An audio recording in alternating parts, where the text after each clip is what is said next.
જય સિયારામ મિત્રો આજે આપણે આવ્યા છીએ બનાસકમલમ ખાતે આપણે એક કાર્યક્રમ છે, એક મીટિંગ છે. મીટિંગ અટેન્ડ કરવાની છે મિત્રો. સમય થયો છે, વાગ્યા છે 2 અને આપણે કમલમ ખાતે આવ્યા છીએ મીટિંગ અટેન્ડ કરવા માટે. અને મિત્રો આ છે કમલમનો અંદરથી નજારો. જબરજસ્ત ઓફિસોનું નિર્માણ કરેલું છે કમલમની અંદર અને ખૂબ સારી એવી સુવિધાઓ ઊભી કરેલી છે કમલમની અંદર. મિત્રો આ છે બેઠક એરિયા. મિત્રો આપણે જઈ રહ્યા છીએ મીટિંગ હોલની અંદર. આ છે આપણો મીટિંગ હોલ. આ છે સામે સ્ટેજ. વિભાજન વિભીષિકા કાર્યક્રમ છે આજે મિત્રો, અને કાર્યક્રમ ચાલુ થઈ ગયો છે અને મોટી સંખ્યાની અંદર કાર્યકર્તાઓ આ કાર્યક્રમની અંદર હાજરી આપવા માટે આવ્યા છે.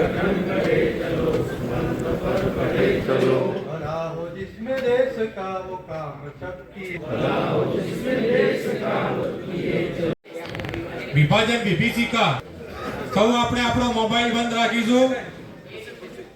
આપણા મહાનુભાવો ત્યારે આપણી વચ્ચે ઉપસ્થિત છે તો શત્રુ બુદ્ધિ વિનાશાય દીપ જ્યોતિ નમોસ્તુતે, દીપ જ્યોતિ નમોસ્તુતે. મિત્રો દીપ પ્રાગટ્ય થઈ રહ્યું છે તો આપણે સૌ તાળીઓના ગડગડાટથી દીપ પ્રાગટ્યનું સન્માન કરીએ.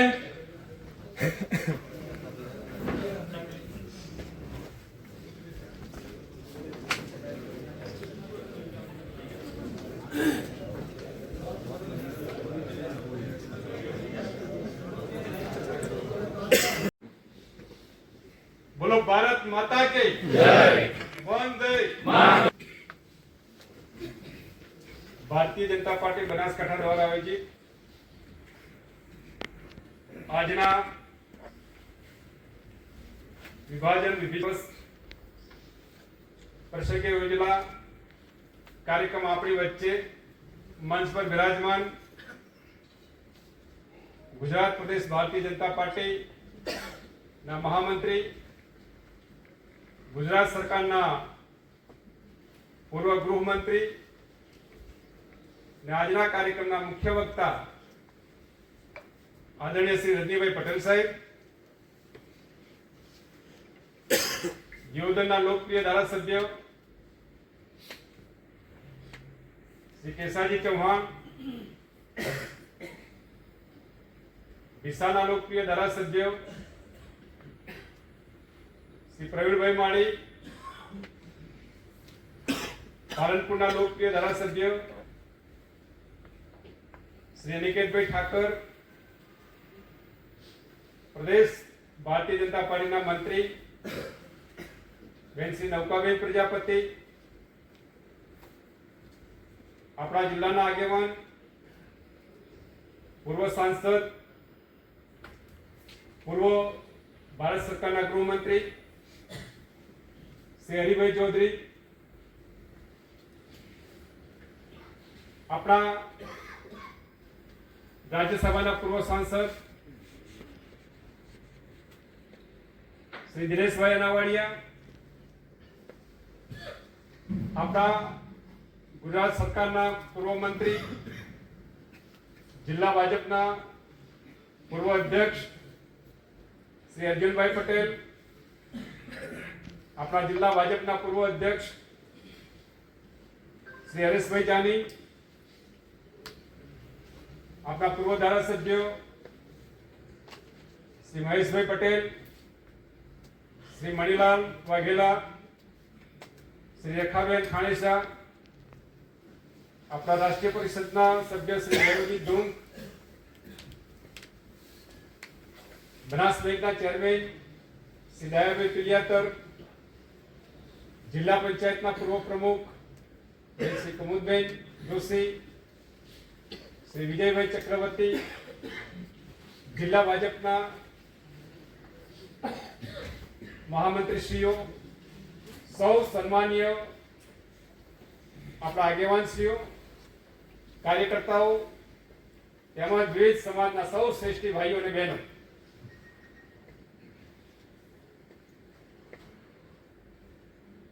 આવતીકાલે 15મી ઓગસ્ટ રાષ્ટ્રીય પર્વની ઉજવણી સમગ્ર રાષ્ટ્રમાં આનંદ, ઉત્સાહ અને ચેતના ભર્યું વાતાવરણ છે. આ જ પ્રકારે 1947 જ્યારે દેશ આઝાદ થયો, 14 ઓગસ્ટે એના કરાર થયા. એ વખતે સમગ્ર અખંડ ભારતની અંદર દેશ આઝાદ થયાનો આનંદ ઉત્સવનો તહેવાર જેવું વાતાવરણ હતું. પણ આપની કમનસીબી કે સત્તાની લાલચમાં, સ્વાર્થમાં અમુક નેતાઓએ આપણા દેશનું વિભાજન કર્યું. જે પોતાનો દેશ હતો, જે પોતાનો દેશ પ્રાણોથી પણ પ્રિય હતો, એ દેશ એક લીકર ખેંચવાથી એ પોતાનો દેશ પરાયો થયો. જે દેશનું વિભાજન ધર્મ ક્ષેત્રના નામે નહોતું થયું, એ દેશની અંદર ધર્મના નામે કોમી હિંસાઓ થઈ, લાખો કરોડો લોકોએ એના ભોગ બન્યા. હજારો બેન દીકરીઓના સેલ લૂંટાયા, લાખો લોકો જમીન જાગીરની સંપત્તિઓ લૂંટાઈ. એનો કલ્પના પણ ન થઈ શકે, એનો આપણે વિચાર ન કરી શકીએ એવી ભયંકર આ દેશની અંદર હિંસા થઈ. અને એ હિંસા ના દેશના ઇતિહાસમાં કોઈ નોંધ નથી.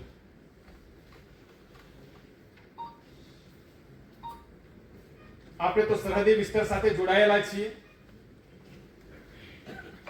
બનાસકાંઠામાં ઘણા બધા પરિવારો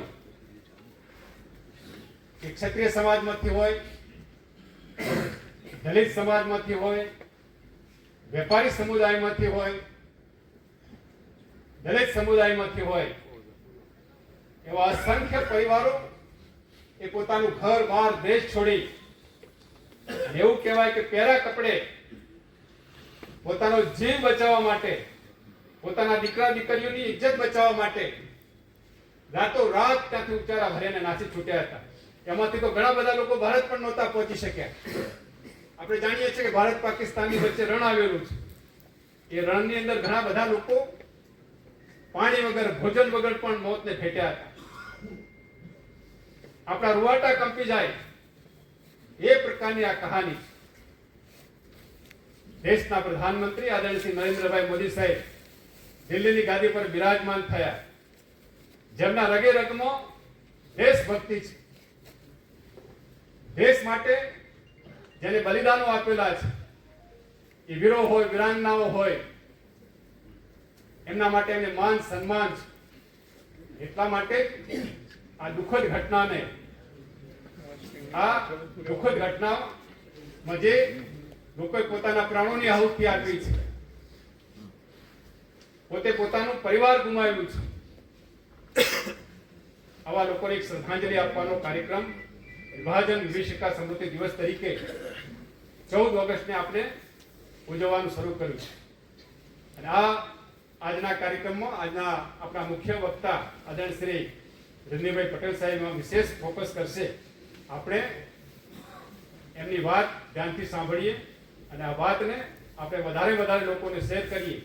સાથે સાથે જે પણ મૃતકો છે, જે પણ આમાં ભોગ બન્યા છે, એ લોકોને પણ શ્રદ્ધાંજલિ પાઠવી. ધન્યવાદ. ભારત માતા કી જય. વંદે માતરમ. ખૂબ ખૂબ આભાર આપનો પ્રમુખ સાહેબ. મિત્રો, આપણો કાર્યક્રમ પતી ગયો છે ને આ છે કમલમ બહારની જે સુંદરતા અને બહારનો નજારો. મિત્રો, આ છે અંદરના કાર્યકર્તાઓની નજારો મિત્રો, નાસ્તો ચાલી રહ્યો છે મિત્રો. હવે આપણે નીકળીએ છીએ ઘરે જવા માટે મિત્રો. મિત્રો ચેનલને લાઈક, શેર અને સબસ્ક્રાઈબ કરવા માટે વિનંતી મિત્રો. જય શ્રી રામ, જય દાતર બાપુ.